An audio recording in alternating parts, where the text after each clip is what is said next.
हो रहा है नहीं हो रहा है? एक कंपनी के सीईओ से मैं मिला, मेरी नौकरी के दौरान मेरे को मिलने का मौका मिला। छिंदवाड़ा आए हुए थे,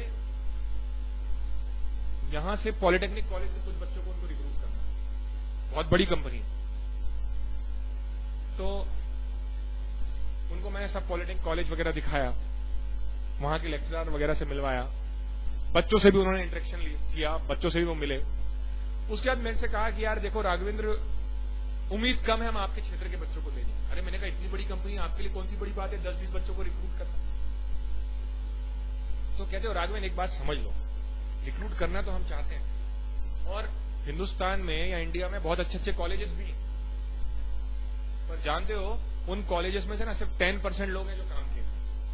अगर सपोज 1 लाख लोग इंजीनियरिंग कर रहे हैं ना, तो 1 लाख में से कितने काम किए? सिर्फ 10,000। और 10,000 में भी सिर्फ 1,000 है जो बहुत अच्छे हैं, जो करेंगे और इमीडिएट नौकरी मिल जाएगी। 10,000 में भी 1,000 वो हैं जिनको तुरंत नौकरी मिल जाएगी। 9,000 को 1 से या 2 साल इंतजार करना पड़ेगा। बाकी 90,000 तो क्या होंगे?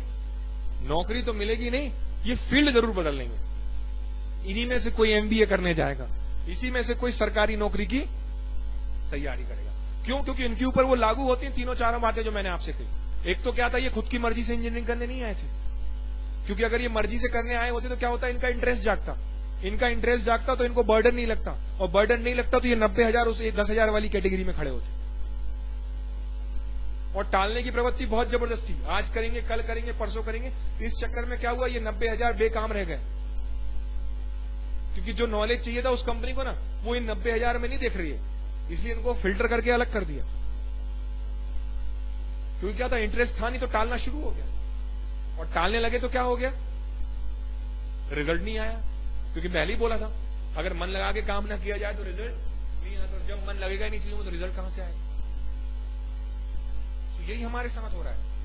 कहने के लिए एजुकेटेड सब है, पर वो एजुकेटेड नहीं, क्या है, सिर्फ लिटरेट।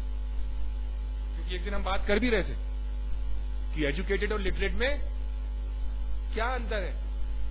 तभी किसी एक ने बहुत अच्छी डेफिनेशन दी थी, है ना? उन्होंने कहा साहब, लिटरेट या साक्षर वो है जिसको पढ़ते या लिखते आता है, लेकिन एजुकेटेड या शिक्षित केवल वही है जिसने जो नॉलेज ले रखा है उसको अपनी लाइफ में अप्लाई कैसे करें ये उसको पता है। और हमारे साथ यही हो रहा है। मोर देन 90% लोग एजुकेटेड तो हो गए, वो लिटरेट तो हो गए, पर एजुकेटेड नहीं हुए। उनको नहीं पता, उन्होंने जो डिग्री ले रखी है, जो स्कूल का नॉलेज या कॉलेज का जो नॉलेज है उसको अप्लाई करना। और यही लोग बाहर आके क्या बोलते हैं, बीएससी करना बेकार है, इंजीनियरिंग में कोई स्कोप नहीं है, मेडिकल में कोई स्कोप नहीं है, दुनिया में बहुत भारी संकट है नौकरियों का, दुनिया में कुछ भी बचा नहीं है। क्योंकि ये लोग क्या है, लिटरेट है, एजुकेटेड नहीं। सो आपको क्या करना है, आपको 2-3 चीजों का बेसिक ख्याल रखना है। पहली चीज तो क्या है, टालने की आदत खत्म करो।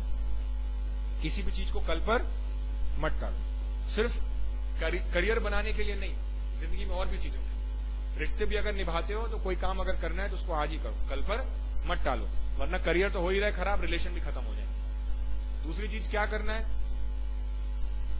जितना टाइम उसका यूटिलाइज करना है, जो आज है उसको आज ही करना है। और तीसरा क्या है, इतने इंटरेस्ट से करना है जो मेरा काम है कि मुझे रिजल्ट्स मिले, वो बोरिंग ना लगे, थकान महसूस ना। और ये आप कर लोगे तो जो आप चाहते हो वो रियल लाइफ में आपको मिल जाएगा। अदरवाइज क्या होगा, हम भी वही 90% लोगों की श्रेणी में खड़े हो जाएंगे, दुनिया को कोसते रहेंगे सरकार भ्रष्ट है, हिंदुस्तान के अंदर मौके नहीं है, युवा बेरोजगार है, युवा कुछ नहीं कर रहा है, इनकी लाइफ में इनको कुछ नहीं मिल रहा है, सब खराब है, सब कठिन है, जीवन बहुत कठिन है, जीवन जिया नहीं जा सकता। सो बजाय कि जिंदगी को कोसने के आज का फायदा उठाया जाए और आज का पूरा पूरा उपयोग किया जाए। वरना क्या होगा, आज आप कोस रहे हो, कल को और भी लोग आएंगे, वो भी आपके साथ मिल जाएंगे, और वो मिले सो मेरा तुम्हारा चलता रहेगा, वो कभी खत्म होने वाला नहीं है।